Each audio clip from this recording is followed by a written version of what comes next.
Hello and welcome into my attic. I made this lovely salt box and changed it into a wildflower seed box, but in reality it's neither of the two. It's not made of wood, although it easily could be, but I made it from sturdy cardboard and I just wanted something eye-catching to hang up in my entryway as a pretty decor piece to welcome in the spring season. Oh, sorry, and I forgot to mention the drawers are not real. That is why it is neither a seed box or a salt box. It's just a decoration piece for my entryway. Anyway, it's so easy to make, and I've drawn out a pattern, so if anyone wants to make it, you can use my guide. So first of all, what you're going to need is some sturdy cardboard. This is the cardboard I used. It came from a fruit box. I modelled my salt box around the dimensions of this Twinings tea box. I used this in place of making the drawers so that I had some kind of structure to stick all of my cardboard panels onto.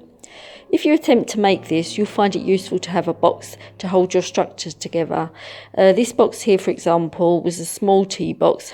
It held 20 tea bags. So I drew out a really rough design of my salt box.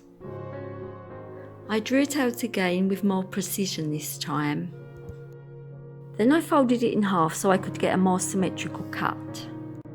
This image shows the actual finished width that it will be.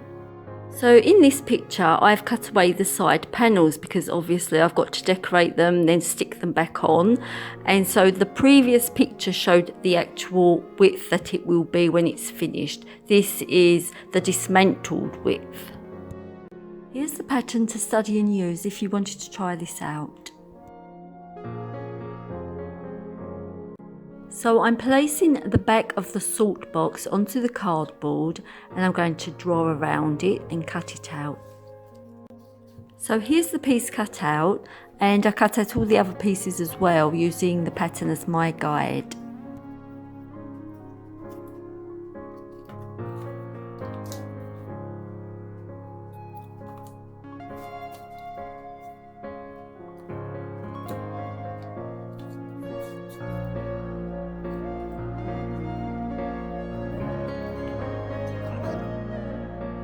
Here I'm placing masking tape onto the edges that will show. Here is a guide to show you where to put the masking tape and where not to put the masking tape. So where you see the red outlines, there is no need to put masking tape on because it will just be all covered up anyway. When it comes to the curved neck of the structure, you do well to cut the masking tape into small pieces, which will give you a neater, less scrunchier finish. So as you can see, I'm stuffing this box with discarded paper, then I'm going to tape it down with masking tape, and all this will make it nice and firm.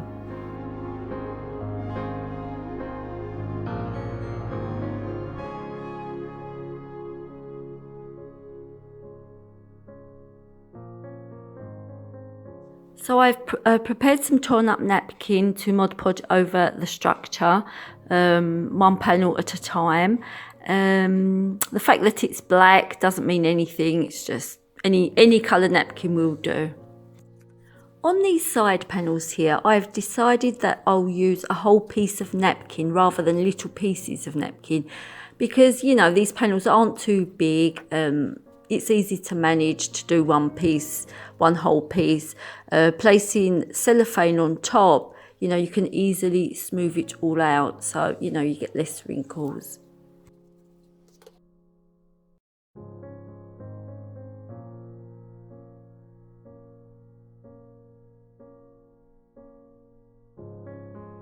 I finished Mod Podging the napkin onto the panels. I'm going to lay them on oven paper and place heavy books on top of them and let them dry overnight so that they dry nice and straight.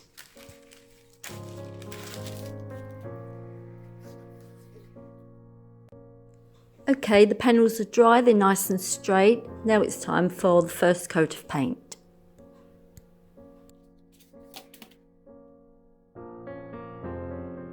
So I'm going to give all of the panels a coat of beige chalk paint.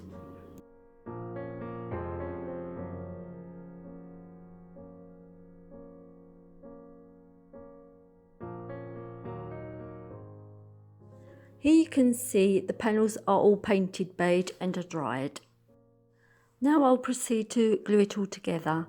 You can use hot glue if you want for rapid gluing, or if, like me, you use a slow drying glue, then I suggest that you glue a couple of panels on at a time rather than gluing the whole complete structure at once. That way you can put weights down on them, whereas if you did the whole structure all at once, there's no way you could put weights down on every side of the structure. So I'll do a couple at a time. I'll let the glue dry for roughly an hour, and then I'll proceed with another couple of panels. So the first panels I'll be gluing together are the back panel and the base panel onto the tea box.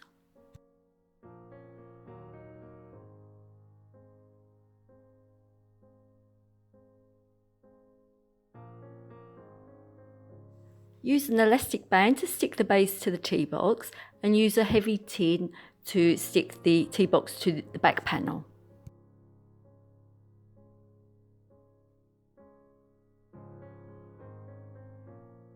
So for the next step, I'm just going to glue on the side panels now and weigh them down with a heavy book.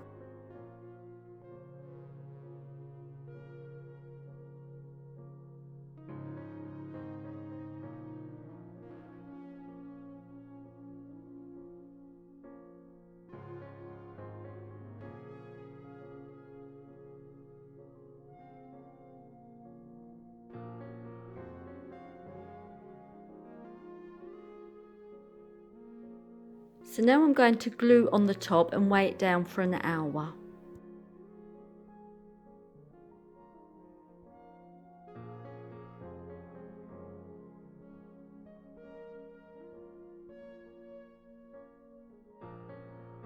And then I'll do the same thing with the front. Now the glue's all dry, I'm going to take a candle and rub it all over the salt box so that when I paint it, I can sandpaper it off much more easily and have a distressed effect. I'm going to use a green chalk paint.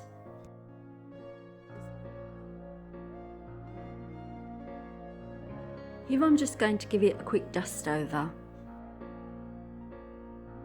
And now I'm going to paint everything green.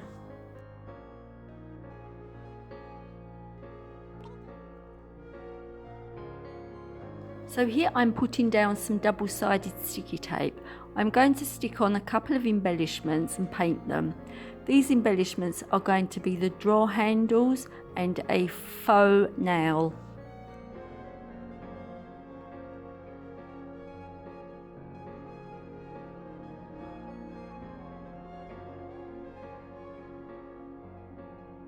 To paint them, I'll be using some gold nail polish, some dark brown acrylic paint for an antiquing look, and at the end I'll add the same green as I put on the structure. And here's how they eventually turned out.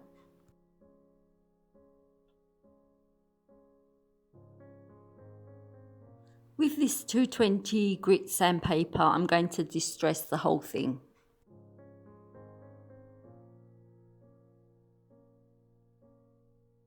So I'm very happy with how this turned out. Now I'm going to continue on and stick on the embellishments, the drawer handles and the faux nail.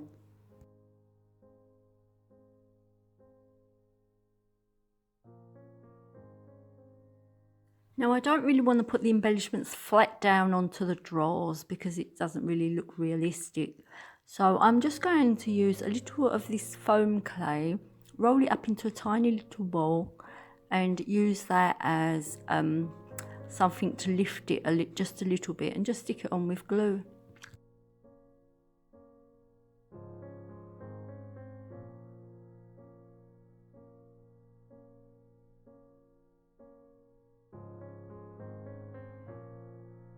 Now I want to add a little aging with some dark shadows, and I'm going to just use eyeshadow. You can use black, you can use dark brown.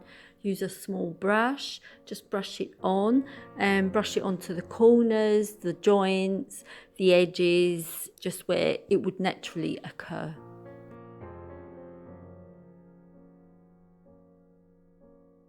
Wipe off any excess with a tissue.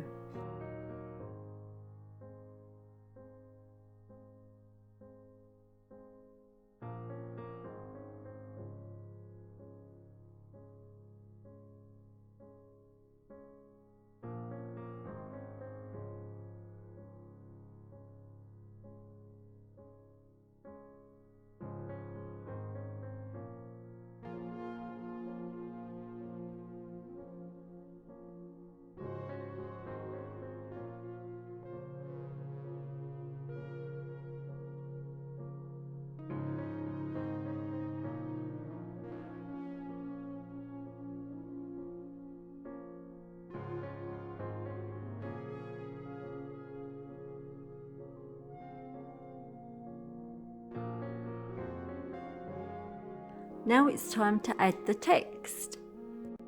So on my laptop I wrote out the text that I wanted and then I printed it out on tissue paper. After that I just cut it out as close to the text as I could. And now I'll just Mod Podge it down.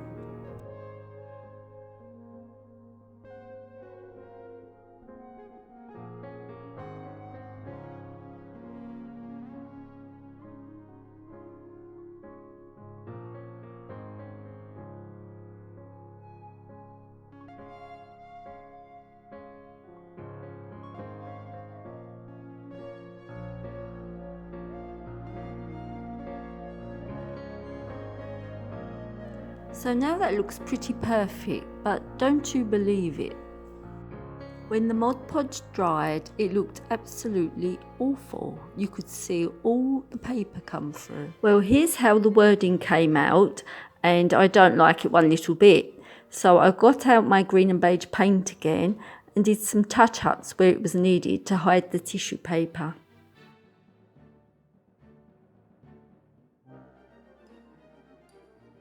So the black lettering has come out very faint, so I'm going to go over that again as well as best I can.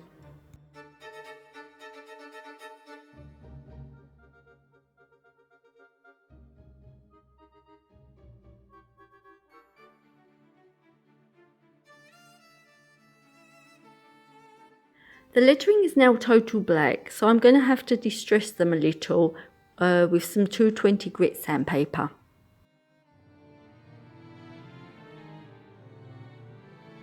Well, that looks much better to me now. I'm happy with that. Of course, there's 100 ways you could decorate this cute little box. So here's the reveal, and here's how I decorated mine. So thanks for watching, and till the next time. Goodbye.